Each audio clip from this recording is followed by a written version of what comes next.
Just because something has a small grid doesn't make it a micro lock. Some locks are locking at a traditional size, lumpy, large, and not suitable for base interlocking. This particular business is not affiliated with Microloc Mastery, and they are claiming that they have done a set of medium or large microlocks. Huh?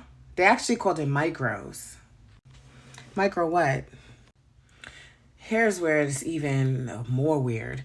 They said that this client wanted a retightening that's under 2 hours, and they wanted to guarantee that she had a 90-minute retightening. So they completely went backwards and have completely done an absurd way of creating an alternative for her. I don't know how this falls into the category of micros, and I don't know how this helps when you are creating a lock on a very weak and loose tension base that's going to swell out bigger and have a really skinny root that's only going to get skinnier. There's going to be about 4 different things happening along the length of one lock, and it's going to be progressively fatter, more wilder if those ends stay in, because it looks like heat damage at the ends. It's not even a curl at the ends of the hair to pull in. I can almost guarantee there's going to be a lot of those unraveling, and then they're going to be puffing and locking. She's not going to not only not have a 90-minute, she's going to have a ton of time. If someone cares about her hair, they're going to be trying to pull it back in to a lock, and she's going to end up spending more time trying to fix and create some seamless, some smoothness to those locks and smoothing them down than she thought she was saving. When someone has thick hair like that, you do not give them the loosest possible pattern ever and creating what you would term as micro. They actually need to throw that term away. They don't really understand it or the fundamentals. And I want y'all to be discerning about businesses and how they're defining it. I need y'all to get connected with businesses that understand the standards that I set in 2008. There are some businesses that are doing a great job. There's more than enough that are not.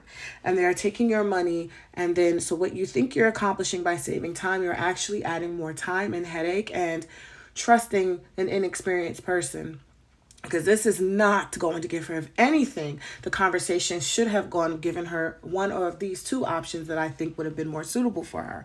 I think that this client would have done better with either a larger interlock, so a larger, an interlock from root to tip, or a traditional lock, and created her grid accordingly. Not created it tiny to match what you are doing when you're interlocking the base, but to match the whole entire length of the lock. Because when you are doing a small grid and you are planning on interlocking the roots, whether you are doing the micro or a little larger, like an interlock, it's very important that the lock is smooth, consistent, cylindrical, right? Smooth and not bumpy, so that you can efficiently do your maintenance method that you desire to do.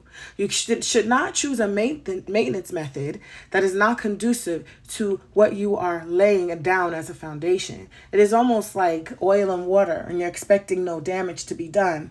If something is fatter and inconsistent and lumpy, even if it's just fatter, you're going to have to get that onto a tool that's going to allow you to pull it through, the hair through itself, at the base.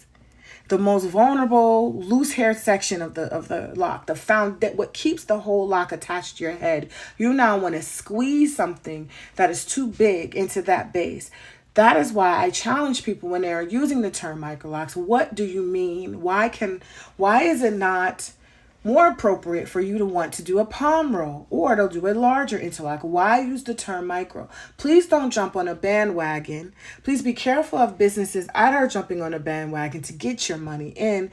And when the foundation and fundamentals they are doing are not in alignment with what creates a proper micro lock. Lock on a micro size.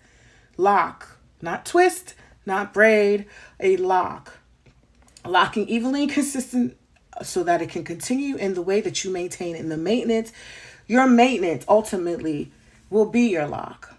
So why would you start it with a big fat way and give yourself more complications? And it's not even locking in the same way. It's going to probably take so much longer to lock. Y'all, I have a time limit on this. I try to make this shorter, but this has got me so confused. But it's to the point where we make things so complicated. It's almost as if the common sense is thrown away. And I think that, and I know for a fact that there are a lot of businesses or people out here trying to capitalize off your desire for microlocks and completely disconnected from why there are standards, what the origin of that. If they want to give you something different, they should term it differently so that you have different expectations of what you can get. If you're getting a set of twists, a lot of larger locks, they would have given you a more appropriate base as well if you plan to turn that into traditional locks on the smaller end. But this is completely irresponsible, y'all. And I'm so hoping that the person is not out too much money. And also, this is a business that people are out here really practicing and touting themselves as pros. And these things are coming back to us who really do know how to do this and to fix it. And it's just a little bit upsetting. I want y'all to just be very careful of things like this, okay? I don't know if I already said this, but it's going to be different in 2024. People deserve better. People deserve truth. And people deserve not to be throwing their money away at people playing guesswork in their hair.